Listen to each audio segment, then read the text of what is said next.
যাবে না। নেক আমল করতে পারো বা না পারো, গুনাহ করিও না রে যুবক। কারো প্রশংসা করতে পারো বা না পারো, কারো বদনাম করো বা না, এর নাম তাকওয়া।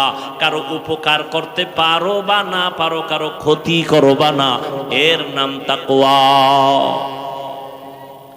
আল্লাহর প্রিয় বান্দা যারা, তাদের বন্ধু হইয়া থাকো,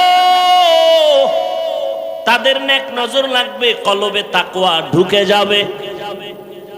আল্লাহর খাঁটি বান্দা যারা তাকওয়ার উপরে চলে, তাদের নেক নজর লাগাও, সোহবত অন্তরে জমা করো। উলামায়ে কেরামের কথা শুনে তাদের মজলিসে বসলে যদি হালকা হলেও তোমার মরণের ভয়, জাহান্নামের ভয় অন্তরে আসে, ওই উলামায়ে আহলে হক তাদের কাছে যদি তুমি 1 ঘন্টা না 2 ঘন্টা না বছরকে বছর সময় কাটাও, তুমি কলবটারে গুনাহমুক্ত